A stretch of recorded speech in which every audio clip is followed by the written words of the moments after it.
Hi, I'm Kim Skinner, owner and CEO of Stamping Imperfection. Welcome. Today I wanted to share, I've been seeing these triple time stamping cards all around, and I just really wanted to try one.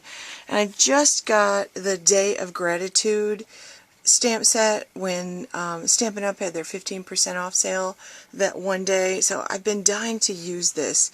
So I finally decided I would give it a try. So I wanted to show you what I came up with. I made two different ones. The first one I made on Very Vanilla with chocolate chip, and I really liked it. I used just two different stamps from the set, or three actually with the sentiment. And then the second one I stamped with Very Vanilla, and I used Always Artichoke, and I really liked that. And instead of using just the one leaf, I tried using the other leaf with the green, and I just really liked both cards. Are a little bit different. I really liked both of them. So let me show you how I did that. So I started with an Always Artichoke base, and this is 5.5 by 8.5. I scored it at 4 1/4. So that's what I'm going to use as my card base. Then I have a piece of Very Vanilla that's going to layer on top of that, and it's 4 by 5 1/4. Then on top of that, I will have a mat. The Always Artichoke will be my mat. I'll have a mat that's 3 by 4 1/4 out of the Always Artichoke. Then I'll have a piece of Very Vanilla that I'm going to stamp on, 2 3/4 by 4. Then the top mat is going to be 1 3/4 by 3. And the top piece of Very Vanilla is 1.5 by 2 3/4. Okay, so the first thing that I did, I'm going to put the Always Artichoke aside for now. The first thing that I did was to put the paper layers, the Very Vanilla layers together, and I used, I have some removable tape. It's not very sticky at all, and I find that it's actually really good stuff to use to hold things down just really temporarily. So I'm just going to stick a piece of this on the back. I'm going to layer these three, and I'm going to do my best to center this like that inside the one below it. I'm going to do the same thing with the top one. I'm going to do my best to center that in there. And like I said, the tape isn't sticky at all, so if I don't feel like something is straight or whatever, I can just take it apart. And I'll be able to take it apart when I'm all done too. Okay. So the first thing that I started with was I started with the sentiment in the center of this. So I have my sentiment mounted on a clear block, one of the clear blocks, and I decided to use the Early Espresso. I just got the Neutrals collection in the new stamp pads, and I just got the Rich Regals. So of course that's all I'm using right now because I'm really enjoying the new stamp pads. So I'm just going to stamp this. Okay, in the Early Espresso, and then I'm going to try to line it up the best I can in the middle of the card, and I'm going to try to stamp straight down without rocking the stamp at all. Pull it straight up, and that way I don't get any of this little excess that is around the edge of the card. Okay, so that's the only time I'm going to use that color. Then the next thing I did was I stamped the big medallion flower stamp, and I love this big medallion flower stamp. Okay, now I used the More Mustard ink pad for the large medallion. I just put two of these on. I tried to put one on each side. So I just inked this up, and then I'm just going to stamp somewhere up here, covering all three layers off the side of the card. And you'll notice that the edges look a little grungy, but that's going to be covered up by the Always Artichoke mat, so I'm not going to worry about that at all.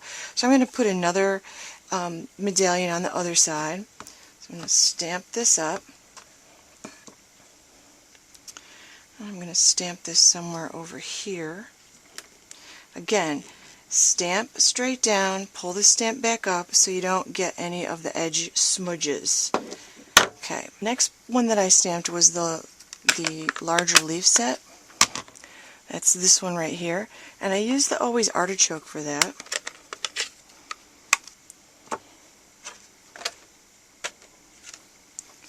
Now for that one, I stamped about 3 of these, and I stamped one off in the corner, I stamped one up this way in the opposite direction.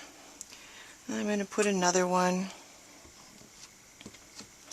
Maybe I'll put this one going off, not touching the center one, like that. And the last thing I did, and I've tried this a couple of times, and what I've noticed is you definitely need to leave some white space, because I did this with the Betsy's Blossom, and I didn't leave enough white space. It was really a cluttered card. So when you do this triple time stamping, you really want to make sure that you leave a little bit of white space. So I'm going to put this here. I'm just kind of randomly putting them where I think I'm going to like them. And put one off the card up here. I'm going to put a little bit over here off the card. Okay, so that's the stamping. I'm going to be careful and make sure I let that dry a little bit. And you'll notice that I'm stamping on paper instead of my Teflon surface. I find that I smudge a lot less cards, or a lot less of the ink when I do that. So the next step to this is to now just start layering it together.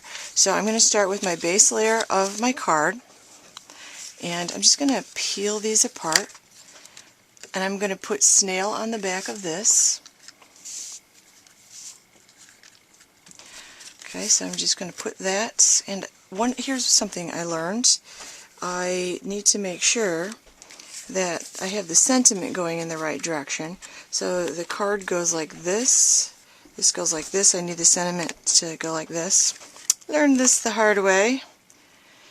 There's a reason I chose Stamping Imperfection for my name, but you know what?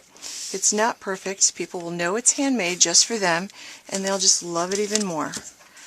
That's what I love about handmade stuff. It doesn't have to be perfect, because people appreciate that you made it.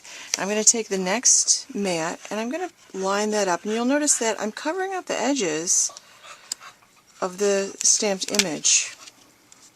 Okay, I'm going to get that as straight as I can. Then I'm going to take the next layer of the stamped image, take this temporary stuff off, and I'm going to put snail on the back of this.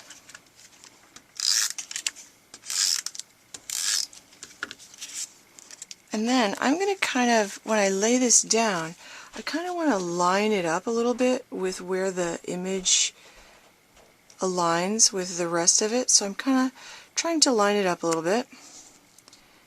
And it kind of looks like it was made, like just stamped this way with the mat underneath it. I'm going to put the last layer of mat.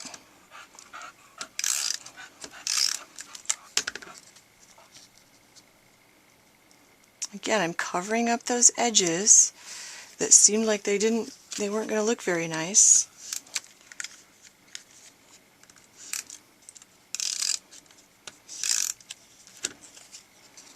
And just line these up here. There we go. Now, oops, I forgot my ribbon. Usually I do this, actually, I'll just do it a little bit differently this time.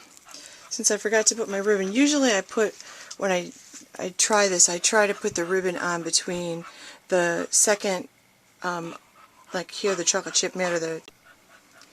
So I didn't get that on there, wasn't thinking about it at that moment, so I'm just going to put a little piece of ribbon. I just tied a knot in it, and I'm going to use some of my, a couple mini glue dots. Just going to put a mini glue dot. I don't handle the mini glue dots, I just take the ribbon to the mini glue dot and I put it right there, and that's actually going to work out nicely because I had a little tiny smudge there.